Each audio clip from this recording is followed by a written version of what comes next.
Mga kabayan, hinahanap niyo ba ako sa Facebook? Narito ang Facebook page ko. Mga kabayan, kung interesado rin kayo makakuha ng mga medalyon, bracelet pang proteksyon, pampaswerte, pang kalusugan, diyan ako namimigay sa ating Facebook. Basta mag-follow lang kayo, antayin niyo yung mga post kung paano makakasali sa raffle kasi nagbibigay din ako ng cash prize, mga pangbigas, yan. Basta naka-follow kayo sa ating Facebook page, sundin nyo lang kung anong kailangan doon sa post. Follow na mga kabayan.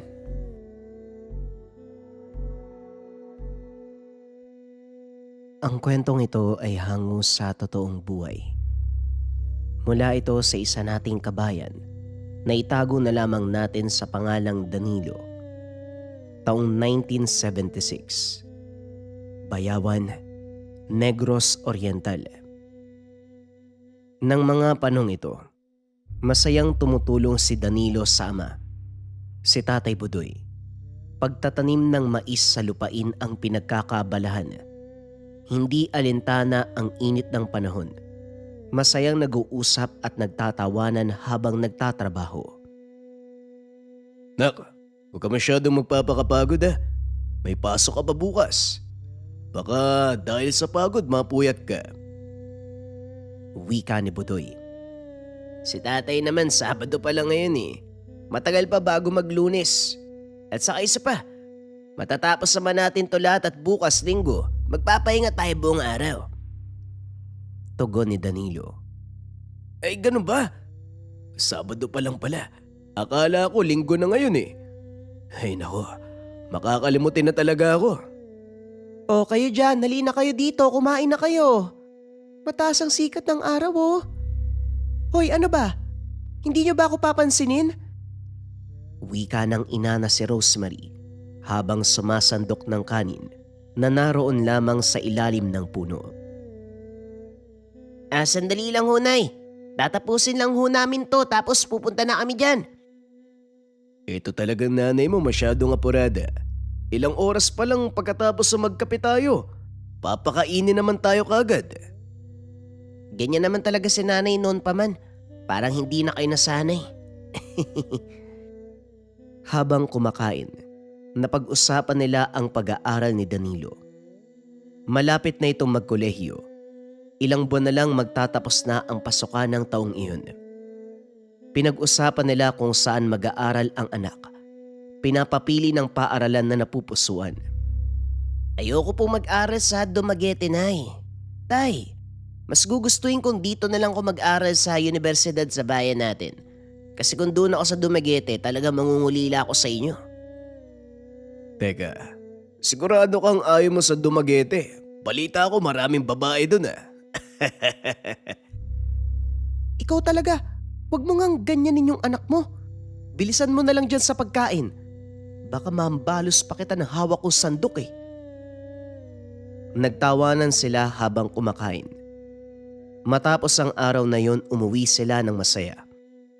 Bagaman pagod ang katawan, maligaya pa ring namumuhay sa araw-araw. Lumipas ang panahon natapos ang pag-aaral ni Danilo. Katulad ng ibang magulang ay nagdiwang sila. Nagpakatay ng baboy, nagluto. Naroon ang mga malapit na kaanak, kapitbahay na masayang nag-iinuman at nagtatawanan. Hindi may pagkakaila na may kaya ang pamilya ni Danilo. Meron silang taniman ng mais, palayan at mga hayop na inaalagaan. Lahat ng ito ay dahil sa pagsusumikap ng mga magulang. Masayang natapos ang gabing yun. Habang tulog na ang lahat, naroon pa si Danilo sa beranda.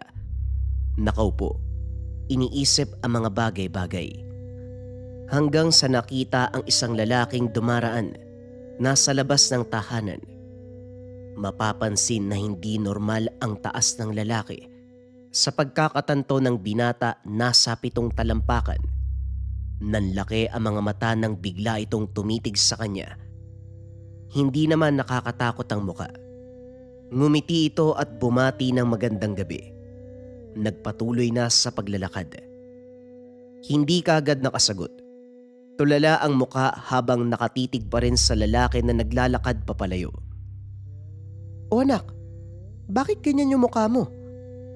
Anay, kilala niyo po ba yung lalaki dumaan kanina? Sinong lalaki? Wala naman akong nakitang dumaan dito ah. Baka namamalikmata ka lang. Patulog ka na. Ako nang bahalang magligpit dito. Pagkalapat ng katawan sa higaan, kagad siyang nakatulog. Ilang sandali pa na naginip si Danilo. Tinignan ng paligid. Animoy nasa paraiso dahil sa napakagandang tanawin. Naglalakihang mga puno. Ilang segundo pa ang lumipas ay may tumawag sa pangalan niya. Inikot muli ang paningin sa paligid pero walang nakita. Nang ibalik ang tingin sa harapan, may mukhang bumungad sa kanya. Kumusta, Danilo? Nakapagpahinga ka ba ng maayos? Sino ka? Bakit alam mo ang pangalan ko? Hindi mo ba ako natatandaan? Natatandaan kita. Ikaw yung lalaking dumaan sa bahay kagabi. Ano bang kailangan mo? Hindi ka normal. Aswang ka, no? Kung aswang ako, kanina pa kita kinain. Alam mo ba, nakakatuwa ka pa rin hanggang sa ngayon. Pero bukod doon, may naaalala ka pa ba? Ano bang sinasabi mo dyan? At saka, ano ba talagang kailangan mo sa akin? Gusto lang kitang makita. Gusto kong ipaalala sa'yo kung sino ako. Idinampi ng nilalang ang kamay sa noo. Doon nakita ang mga pangitain. Pangitaing luma kung saan may isang sanggol na nakikipaglaro. Nasa bakuran habang kasama ang aso na kulay puti. Mga alaalang naranasan ng kabataan. Nalaman ni Danilo kung sino ang nilalang. Teka, ikaw ba yung kalaro kong aso nung maliit pa ako? At saka ikaw ba yung tumulong sa akin nung naligaw ako sa kagubatan? Tama ka, kaibigan. Hindi pa ako nakakapagpakilala sa iyo ng formal. Ako si Talindahon, isang tagapangalaga ng kalikasan. Bukas pumunta ka sa kagubatan. Sa hangganan ng maisan dahil may ibibigay ako sa iyo. Teka, sandali yan. Bago yan, paano ko makakauwi nito? Baka hinahanap na ako ng mga magulang ko. Matapos magsalita, may liwanag na tumama sa kanilang pagitan. Liwanag na pumalibot sa paligid. Nagising si Danilo dahil tinamaan na pala ng sikat ng araw ang muka. Napabangon ito habang tulala. Inaalala ang napaginipan. Nagtatanong sa sarili kung totoo ba ang lahat ng nangyari. O anak, gising ka na pala. Magkape ka na dun. Andun ang tatay mo sa labas. Pasensya na, Nay, ah. Tinanghali na ako ng gising. Kakagising lang din namin, anak. At isa pa, tapos naman na ang pasokan, no? Makakapagpahinga ka na kahit anong oras mo gusto. Nagtimpla siya ng kape. Paglabas, nakita ang ama nakausap si Mang Ambo. Nagbubulungan ang mga ito na parabang maselan ang pinag-uusapan. Pare, alam mo ba? May natagpo ang bangkay sa gilid ng daan kaninang madaling araw. Lasog-lasog daw yung katawan eh. Hindi na maitsura yung bangkay. Inatake daw ng aswang, sabi ng iilan. Oo pare, sinabi sa akin yun ng isang kapitbahay pagdaan dito kanina. Ay nako, sana naman mapatay na yung aswang na yan para hindi naman nalasa dito. Kaya kayo huwag kayo masyadong lalabas kapag madilim na ha. Mahirap na. O siya, alis na ako. May importante pa ako lalakarin eh. Magandang umaga, Danilo. Sige po, mag-iingat ho kayo. Magandang umaga. Pagkalis ni Manong Danilo, lumapit naman sa kanya ang anak. Narinig mo yun, anak? May isang bangkay daw na natagpuan. Hinihinalang pinatay ng aswang kaya huwag kang lalabas kapag gabi na ha. Tumango lamang ang binata.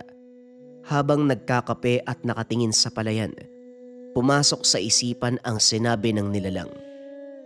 Bukas pumanhi ka sa kagubatan, sa hangganan ng maisan at may ibibigay ako sa iyo.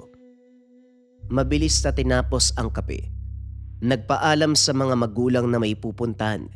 Hindi naman tumutol ang mga ito. Pagdating sa harapan ng maisan, napatitig ito sa kagubatan na nasa hangganan.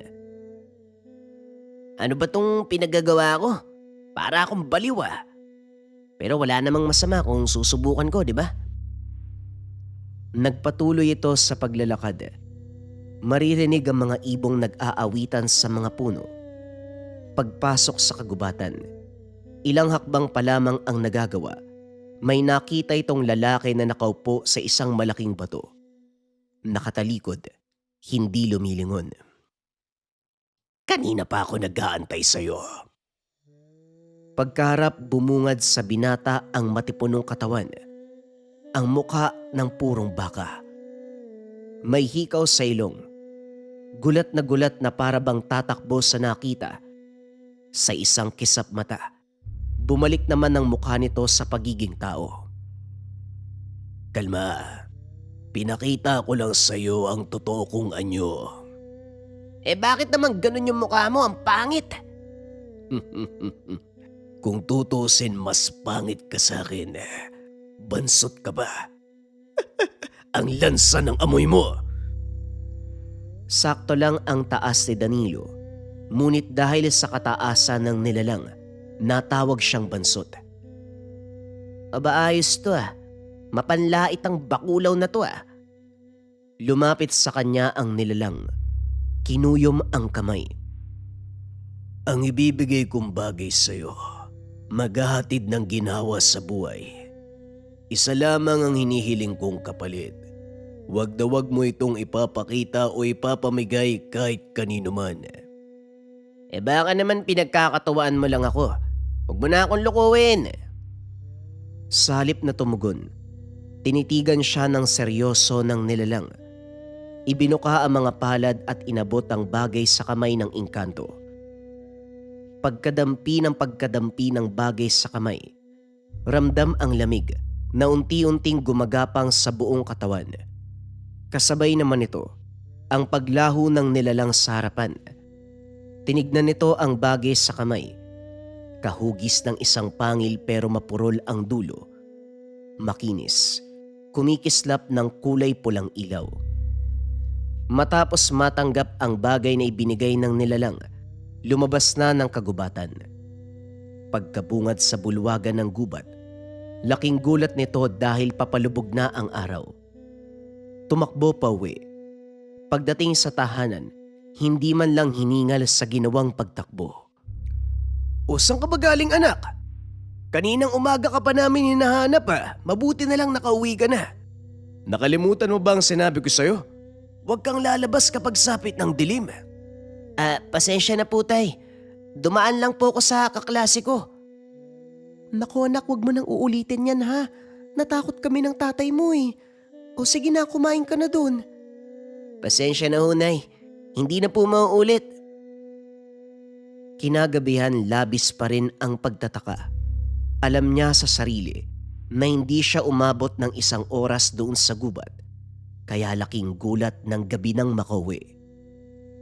Lingid sa kaalaman ni Danilo, doon na magsisimula ang mga kakaibang pangyayari na hinding-hindi makakalimutan. Kinabukasan, napagpa siya ng binata na hindi muna mag-aral sa taong yun. Maglalaan muna ito ng oras sa taniman at negosyo ng mga magulang. Habang nangunguha ng damo sa maisan, tinawag siya ng matanda. Ang matanda ay kilalang albularyo sa lugar. Danilo, mukhang abala ka sa ginagawa mo ha. Kayo po pala, Mang Arlan. Opo, nililinisan ko po yung mga tanim eh. Baka hindi mamunga ng maayos. Ano pong sa atin? Napadaan po kayo. Gusto ko lang sanang sabihin, kapag anihan na ng mais nyo, makikigapas sana ako para pandagdag pang konsumo. Ganun po ba? O sige po, ako na pong bahalang magpabot kay daday. Teka Danilo, may nararamdaman akong kakaiba sa'yo ha. Ano pong kakaiba? Wala naman pong kakaiba sa akin ah. O siya, sige alis na ako. Huwag mo nang intindihin ang mga sinabi ko. Matapos nun umalis na ang matanda. Tinitigan lamang ito ni Danilo habang papalayo. Binaliwala ang sinabi. Nagpatuloy sa pagbubunot ng damo. Sumunod na araw, namili sina Danilo at Tatay Budoy sa merkado ng mga pangangailangan. Nang papauwi na ang mag-ama, may humarang na grupo ng mga kalalakian. Nakainom ang mga ito. May hawak na bote ng alak. Walang ginawa kung hindi manikil, mag-amok sa merkado. Mga literal na inutil at batugan. Ay, mukhang marami kayong dala. Halika, tulungan namin kayo. Ay, hindi na. Kaya na namin to. Aba, kayo na nga itong inaabutan ng tulong. Kayo pa ang may ganang tumanggi. Pahingi na lang ng pera, pambili ng alak. Magtrabaho nga kayo. Ang lalaki ng katawan nyo tapos nanghihingi lang kayo ng pera. At sino ka para pagsabihan kami ng ganyan? Sino ba ang pinagmamalaki mo? Tay, tama na yan. Pasensya na ho kayo, alis na kami. Eto na po ang pera. Iaabot na sana ni Danilo ang pera, pero pinigilan ito ng ama. Huwag mo silang bigyan ng pera. Hindi magtatagal, mamimihasa ang mga yan sa panghingi. Hindi naman sila baldado para kawaan. Aba, ayos ka. Masyado ka matapang. Walang ano-ano. Sinuntok nito ang matanda. Marami ng taong nakikiusyoso. Biglang umakyat ang init sa ulo ni Danilo. Malakas na tinulak ang lalaki. Marami ang nagulat sa nangyari nang tumilapon ito ng ilang depa. Maging ang mga kasamahan ay gulat na gulat sa nakita. Nakikiusap kami ng maayos, pero pinipilit nyo pa rin yung gusto nyo. Sa susunod na makita ko pa kayo dito sa merkado, pagbubuling ko kayong lahat. Tulalang nakatitig ang mga tao habang tinutulungan nito ang ama na makatayo. Habang nasa daan, dala-dala ang mga gamit na pinamili. Anak, bakit tumilapon yung mga lalaki? Sa pagkakakita ko, hindi naman ganun kalakas yung tulak mo sa kanila. Kahit na ako tay, hindi ko rin maipaliwanag yung nangyari. Lingid sa kaalaman ni Danilo, naroon din pala ang albularyong si Arlan na nakamasid sa kaganapang nangyari. Kinagabihan, habang naghahapunan ay may kumatok. Pagbukas ay bumungad ang matandang si Arlan. Danilo, Buday, pwede ko ba kayong makausap? Hintayin mo muna na matapos kami rito. Diyan ka muna sa labas mo po. Matapos magapunan, nag-usap sila sa labas ng bahay. Ano nga tinatapabisita ka? Nabalitaan ko ang mga lasinggero sa merkado. Yung nangingi ng pera. Ah, oo. Tapos nung hindi kami nagbigay, sinuntok ako eh. Alam ko din ang ginawa ni Danilo. Alam ko na merong kakaiba sa kanya. Budoy, pwede ko ba siyang makausap? O sige, tamang-tama, may gagawin pa kasi ko sa likod eh. Nang umalis si Tatay Budoy, nag-usap ang dalawa. Bakit po, Manong? Ano bang itatanong niyo? Naalala mo ba ang sinabi ko sa'yo nung nasa maisan ka? May nararamdaman akong kakaiba. Opo, ano po ba yun? Nakita ko ang buong pangyayari kanina. Sabihin mo sa akin ano ba ang tangan mo? Sobrang interes ko sa'yo eh. Magsabi ka nga ng katotohanan.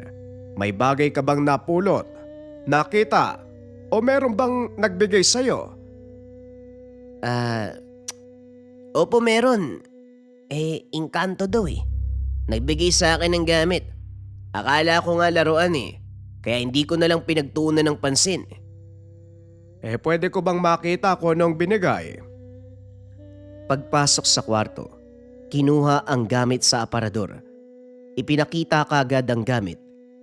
Nang mahawakan bigla itong nabitawan, nanginginig ang kamay na dinampot. Ang bertud.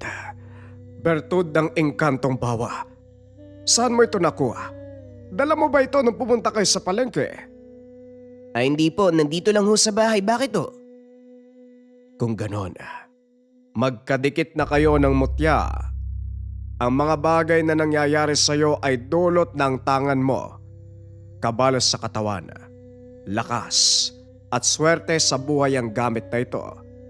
Itago mo, wag na wag mong ipapaalam sa ibang tao at kung maaari, itago mo ito sa iyong mga magulang. Maliban na lamang sa akin dahil alam ko ang bisa ng gamit na yan.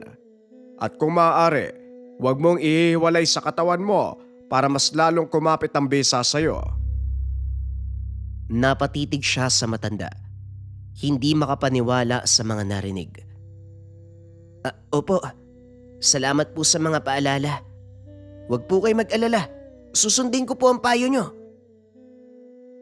Lumipas ang ilang araw. Bumalik sa katahimikan ang buhay. Hanggang sa dumating ang gapasan ng mais. Lahat sila gumapas, kasama ang matandang si Arlan. Habang nagpapahinga sa ilalim ng puno, biglang nagulat si Danilo. Narinig ang boses ng talindahon. Tandaan mo ang bilin ko sa'yo. Huwag na huwag mong ipagkakatiwala ang bagay na naibigay ko. Ang matandang yan, hindi ko siya gusto. Sa likod ng pagiging mabait, ramdam ko ang pagnanais na makuha ang mutya. Nagulat naman siya sa isiniwalat ng gabay. Sa halip na tumugon, napaisip. Bakit kaya ganun yung sinabi ng talindahon? Sa pagkakakilala ko sa matanda, hindi naman siya ganung klaseng tao eh. Matapos silang maggapas, lumapit ang matanda. Danilo, ipahiram mo muna sa akin ang mutya. Aalamin ko ang ibang kakayahan. Tapos ibabalik ko sa'yo. Ha? Bakit naman po? Ayaw niyo po bang ako mismo makatuklas sa mga bagay na yan? At isa pa sabi niyo, alam niyo na ang bisa ng gamit na to ah. Oo nga. Alam ko ang mga bisa niyan.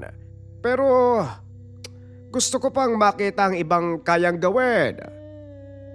Ay hindi na ho. Ang sabi ng gabay ko, hindi ko to pwedeng ipagkatiwala sa iba. Pakiusap, Danilo. Huwag ka nang magmatigas. Ipaubaya mo sa akin ang mutya. Ibabalik ko din naman sa'yo pagkatapos eh.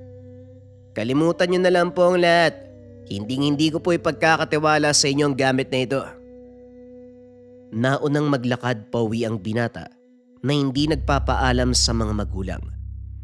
Sumunod ang matanda at kinausap si Danilo, desperado na makuha ang mutya. Umalis na kayo, tandang Arlan. Hindi ko po ipagkakatiwala sa inyong bagay na to. Nang dumating ang mga magulang ni Danilo, bumalik sa normal ang itsura ng matanda. Kinuha ang kanyang parte at umalis. Ang aga namang umalis ng matandang yun. Hayaan mo na, baka may gagawin pa eh. Makalipas ang araw na yun, hindi na tinantana ni Arlan si Danilo kahit saan magpunta. Nakamasid pa rin sa kanya. Hindi mo naiintindihan. Gusto ko lang naman malaman ang buong potensyal ng gamit eh. Kaya ipahiram mo na muna sa akin yan. Hayaan niyo po kung tumuklas kung ano man ang lihim nito. Huwag mo kong hamunin, Danilo. Kung hindi mo ito ibibigay sa akin ng maayos, kukunin ko yan sa paraan na hindi mo magugustuhan. Sandaling tumahimik ang paligid. Hindi niyo naman ako madadala sa simpleng pananakot eh. Hindi ko ibibigay ang mutya kahit anong mangyari. Naturingan pa naman kayong albularyo tapos ganyan yung ugali niyo. Napangiti si Arlan. Ngunit ang ngiti na ito, walang bahid ng kabutihan. Kung ganon, maganda ka sa kahihinatnan. Sa susunod na magkita tayo, hindi na ako makikiusap. Matapos itong sabihin ni Arlan, may malamig na hangin na dumaan sa pagitan. Hindi na muling sumagot pa. Pinanindigan niya ang desisyon. Ang mutya ay mananatili sa pangangalaga anuman ang mangyari. Umalis nang hindi na lumilingon. Nagpatuloy sa paglalakad pauwi ng tahanan. Lumipas ang mga linggo ngunit hindi nawala ang presensya ng matanda. Sa umaga habang nagwawalis sa bakuran, may aninong nakatayo sa tapat ng maliit na tindahan sa kanto. Sa hapon, habang nagpapahinga ang pamilya matapos ang gawain sa palayan, naroon pa rin ang parehong figura. Nakasandal sa poste. Walang ibang ginagawa kung hindi magmasid. Mahigit 2 linggong ganito ang eksena. Napansin ito ni Tatay Budoy. Sanay na magbasa ng kilos. Habang nagtitimpla ng kape, ilang ulit sumulyap sa labas. Doon nakatambay si Arlan. Kunwari bibili ng sigarilyo o makikipag-usap sa ibang tambay. Ngunit madalas nakatuon ang mga mata sa bahay. Isang gabi habang naghahapunan, nagtanong na ang ama. Anak, ilang araw ko nang napapansin ang matandang yan ah. Hindi naman talaga bumibili. Ano ba talagang pakay nun? Napabuntong hininga si Danilo. Alam sa sarili na hindi na maitatago pa ang katotohanan. Pinaliwanag ang totoo sa ama. Tahimik na nakinig. Hindi man lantaran. May kaalaman ito tungkol sa mga mutya at sinaunang paniniwala. Delikado ang ganitong usapan. Ang mutya ay hindi dapat hinahawakan ng sinuman. May dahilan kung bakit sa'yo napunta ang bagay. Pero hindi rin basta-basta sumusuko ang taong gaaman. Kinabukasan, maliwanag pa ang araw. Nagpasya si Tatay Budoy na lapitan si Arlan. Arlan, bakit ka palagi nagmamasid? May kailangan ka ba? Bawal bang tumambay? Tindahan naman to. Pwede naman siguro kung umupo dito at magpahinga. Kung tambay lang wala namang problema eh. Pero yung pagtitig sa bawat kilos ng pamilya ko, ibang usapan na yan. Wala naman ako masamang balak. Nagkataon lang na maganda ang tanawin dito. Hindi na nakatiis si Danilo. Lumapit at tumayo sa tabi ng ama. Kung talagang gusto mong makuha ang mutya, talunin mo ko sa mano-manong duelo. Biglang tumingkad ang mga mata ng matanda. Duelo? Kahit saan? Kahit kailan dadating ako? Sa araw ng linggo, sa gilid ng sapa malapit sa palayan, may malawak na espasyo doon. Doon tayo magtuos. Tumawa ang matanda. Isang tawang may halong pangungutya at tiwala sa sarili.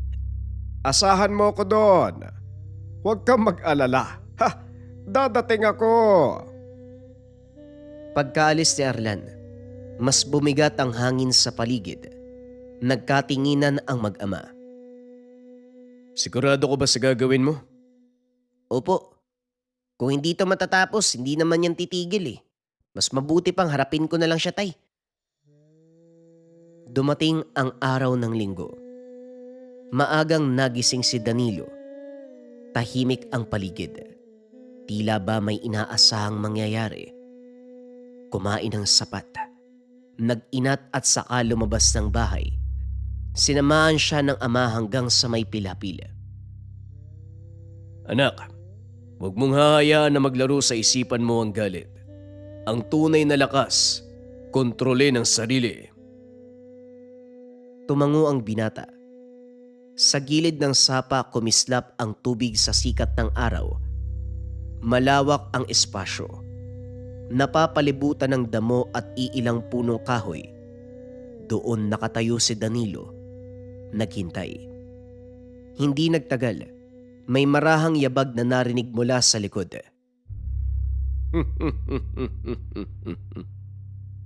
Hindi kita pinaghintay ha. Nandito na ako.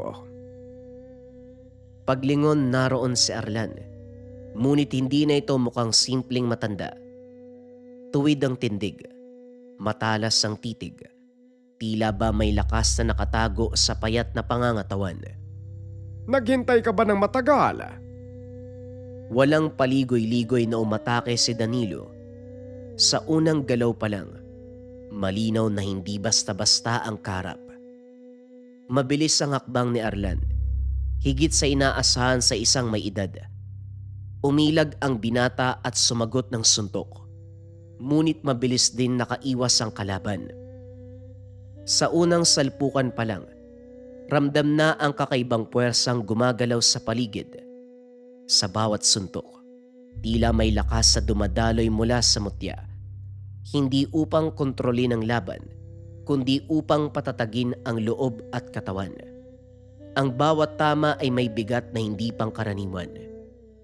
Bagamat punong-puno ng karga ang katawan ni Arlan, unti-unti ding nababasag ang depensa sa bawat solidong suntok. May narinig na mahinang lagutok sa tuwing tumatama ang kamao sa matanda. Senyales na umihina ang taglay na bakod sa katawan ng kalaban. Sinubukan pa nitong bumawi. Isang mabilis na atake ang pinakawalan. Pero nabasa ito ni Danilo. Umatras ng kalahating hakbang. Umiwas at pinaikot ang katawan. Isang malinis at matinding suntok ang dumapo sa braso ni Arlan. Isang malutong na tunog ang umalingaw-ngaw. Napayaw ang matanda at napaluhod. Tama na! Sumusuko na ako! Ayoko na! Huminga ng malalim si Danilo. Nakataas pa ang kamao. Hanggang tumuloy kung kinakailangan. Ngunit nang makita ang kalagayan ng kalaban, ibinaba ang kamao. Wala na tayong dapat pag-usapan. Huwag ka nang babalik o magpapakita sa amin. Baka hindi lang yan ang danasin mo sa susunod. Tumango si Arlan. Unti-unting tumayo at paika-ikang naglakad. Matapos ang laban, tahimik ang paligid. Tanging huni ng mga ibon at agos ng tubig ang maririnig. Mula sa likod ng punong kahoy, may isang liwanag na marahang sumipol. Lumitaw ang gabay na engkanto, si Talindahon. Payapa ang muka. May bakas ng paghahanga sa mga mata.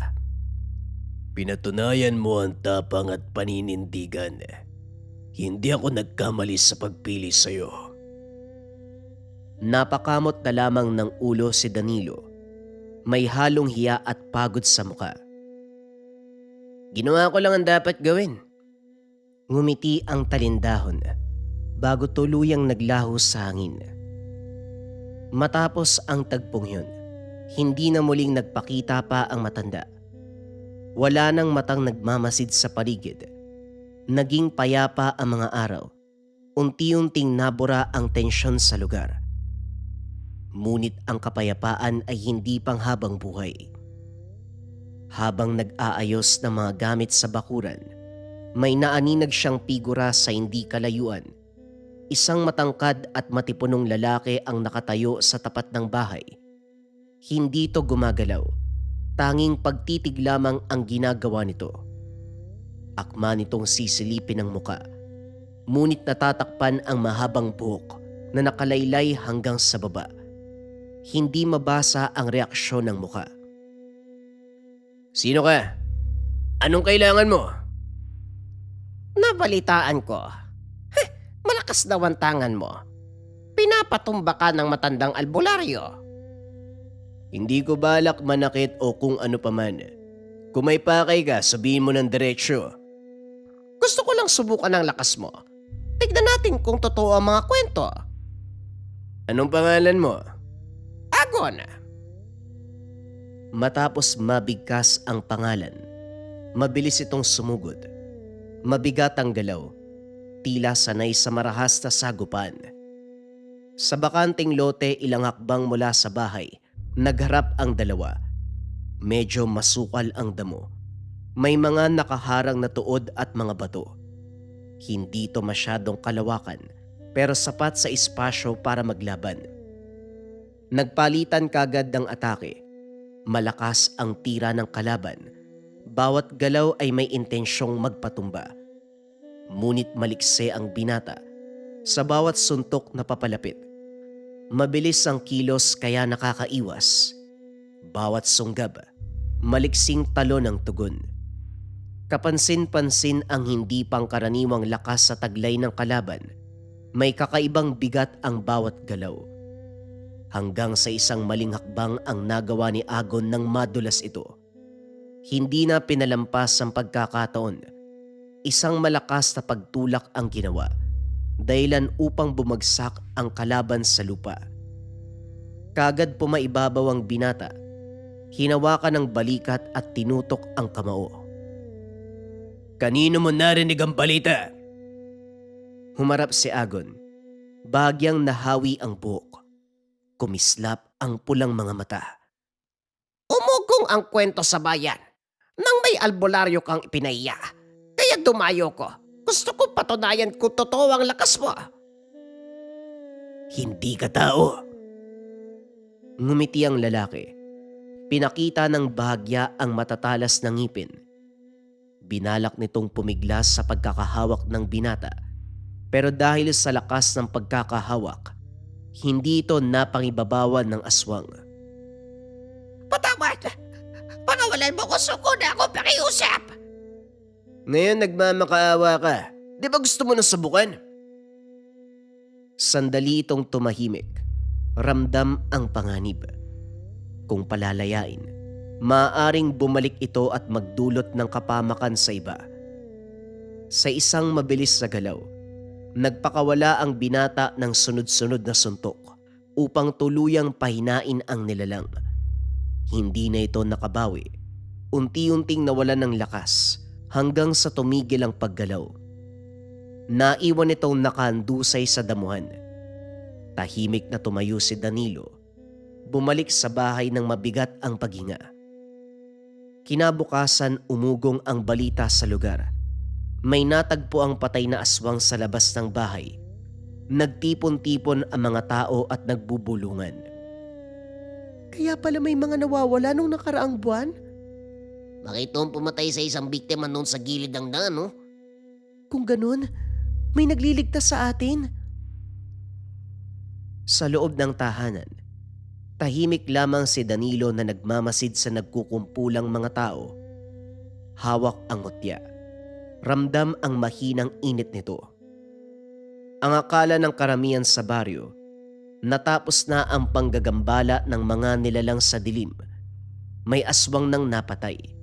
May bangkay na nailibing. Unti-unting bumalik sa normal ang takbo ng gabi. May mga nag-uusap sa labas. Mga batang naglalaro sa ilalim ng buwan. Ngunit ang katahimikan ay panandalian lamang. Isang gabi, matapos maghapunan, may maririnig silang mga sigawan mula sa hindi kalayuan. Tila 4 na bahay ang pagitan mula sa kanila. Nagkatitigan pa ang mag-ama. Para may kaguluhan doon ah. Mabilis silang lumabas. Sa daan makikita ang mga taong nagtatakbuhan. May hawak na sulo. May daladalang pamalo at sibat. Mula sa malayo, aakalain mong may sunog dahil sa liwanag at ingay. Ngunit paglapit nila, ibang tagpo ang bumungad. Isang aswang ang nasa gitna ng kaguluhan. Pilit iniiwas ang sarili sa mga batong ibinabato at sibat na sinusunggab sa katawan. Mabilis ang galaw. Animoy anino na lumulusot sa pagitan ng mga tao. Sa balikat ay may nakasugbit na puting tela. May laman. Sa gilid isang ginang ang nakaload sa lupa. Halos mawalan ng boses sa kakaiyak. Ang anak ko! Ibalik mo ang anak ko! Doon na unawaan ni Danilo ang laman ng tela. Isang sanggol. May mainit na enerhiya ang gumapang sa buong katawan. Hindi na siya nag-isip pa. Demonyo kang aswang ka! Papatayin kita! Habang papalayo ang aswang at nagkakagulo ang mga tao, tahimik siyang sumunod. Napansin ang kakaibang pangyayari. Sa paningin ng iba, tila naglaho ang nilalang sa gitna ng mga puno. Nagkatinginan ang mga tao. Nalilito kung saan tumungo. Ngunit sa mata ni Danilo, malinaw ang kilos ng aswang. Nasa gilid lang ito ng puno, nakatayo at nagmamasid, parang hindi nakikita ng karamihan. Tama, hindi siya nakikita. May kung anong binulong ang mutya sa kanyang pakiramdam. Isang malamig na pintig, malinaw sa paningin. Tahimik na sinundan ang anino hanggang sa marating ang bahagi ng palayan malapit sa kanilang lupain. Doon sa pagitan ng matataas na damo at malamlam na buwan, nakita niya ang aswang.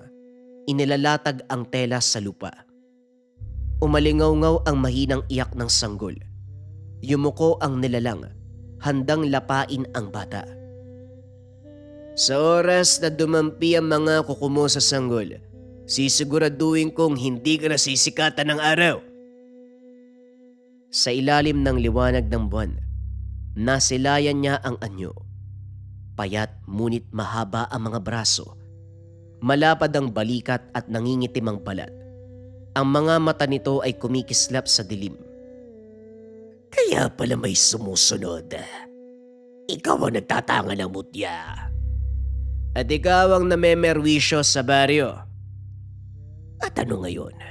Marami na ako nakuha. Hindi niyo ko mahuhuli. Isang aswang na napatay mo, mangmang yun. Mahina.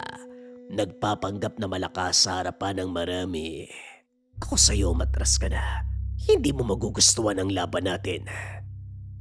Ramdam ni Danilo ang panganib. Hindi pwedeng sumugod ng padalos-dalos. Isang maling galaw, maaaring mapahamak ang inosenteng buhay. Huminga ng malalim, pinilit na pakalmahin ang init sa dibdib. Bakit dito mo piniling manalasa? Alam mo may nagbabantay. Mas masarap ang takot kapag may nagtatangkang magpanggap na tagapagtanggol. Mas gusto kong patunayan na wala itong kayang gawin. Unti-unting umusad si Danilo. Paikot. Hinahanap ang tamang anggulo. Kapansin-pansin na tuwing gagalaw siya sa kanan, sumusunod ang mata ng aswang. Ngunit bahagyang bumabagal ang reaksyon nito kapag sa kaliwa. Isang biglang kilos ang ginawa ng binata. Pumulot ng tipak ng lupa at binato sa kaliwang bahagi ng muka ng nilalang. Napapikit ito sandali. Sinipa ang braso na may hawak sa tela. Kumawala ang pagkakasugbit at bumagsak ang sanggol. Pero hindi naman tuluyang tumama sa lupa. Nasa lupa rin ang binata. Inilagay ang bata sa kanang braso. Umalingaw-ngaw ng sigaw ang aswang. Isinusumpa kita! Sumugod ito. Pero hindi na gaya ng una. Mas maingat na si Danilo. Inilapag sa ligtas na bahagi ng damo ang sanggol at mabilis na inarap ang kalaban. Mabagsik ang aswang. Hindi basta-basta sumusugod. Umiikot ito upang guluhin ang paningin. Ngunit dahil sa tangan, may kislap na liwanag ang gumagabay sa bawat kilos ng binata. Nagtagpo ang dalawa sa gitna ng palayan. Isang malakas na sipa ang pinakawala ng nilalang pero nasalo ito ng binata. Gumanti ng suntok sa tagiliran. Napatras ang aswang ngunit hindi natumba. Hindi ka tulad ng matandang yun. Ikaw ang tunay na salot. Kung ganun, anong gagawin mo? Sumugod si Danilo. Nagtagpo ang kanilang kamao. Huwag kang umastang makakalis ka pa ng buhay dito. Marami nang nagsabi niyan pero lahat sila nabigo. Nagpalitan sila ng suntok. Mabilis at mabigat ang bawat tama. Ibahin mo ko sa kanila dahil ako mismo ang tatapos sa kasamaan mong demonyo ka. Ilang sandali pa, may boses na umalingaw-ngaw mula sa dilim. Hindi mo yan kakayanin mag-isa. Napalingon si Danilo. Hoy, Arlan! Mula sa gilid ng palayan lumitaw ang matanda. Nakaalalay pa rin ang nabaling kamay, pero masama ang titig sa kanya. Tutulungan kitang tapusin yan. Umiling lamang ang binata. Hindi ko kailangan ng tulong mo. Mas gusto ko to. 2 mangmang sa isang gabi. Umalis ka na dito, Arlan. Ang kasunduan natin, tapos na tayo, di ba? Hindi ako nandito para sa mutya. Anong ginagawa mo dito? May utang ako na dapat pagbayaran. Utang. Huwag mo kong patawanin, tanda. Bigla itong sumugod. Umilag naman ang binata at gumante ng pagsuntok sa tagiliran. Sa gilid, humakbang si Arlan. Kapag hinayaan mo yan, babalik at babalik yan. Hindi ko kailangan ng saklolo mo. Umalis ka nga dito. Matigas talagang ulo nito ah. Bigla itong nag-usal. Isang malakas na bugso ng hangin ang umihip sa aswang. Akala ko ba ayaw mo ng tulog? Hindi ko naman hiningi ang bagay na yan. Kusang ibinigay. Ngunit habang umiigting ang laban, napilitan siyang tanggapin ang tulong ni Arlan. Sige na, tanda. Tapusin na natin to. Sumugod si Danilo at sa tamang tiyempo, pinasok ang depensa ng nilalang. Isang malakas sa suntok ang bumaon sa sikmura nito. Napangiwi ang aswang. Ngayon na, Arlan!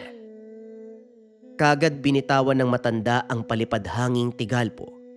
Bumagsak ang katawan ng aswang sa palayan na parang nabuhal na kahoy. Lumapit si Danilo. Nangingit-ngit ang dibdib. Walang pagdadalawang isip. Hinablot ang itak na nakasugbit sa tagiliran ng matanda. Teka, sandali lang. Tinaga ang leeg ng nilalang. Sunod-sunod ang pagtaga hanggang sa tuluyang naputol ang ulo nito. Tahimik ang paligid.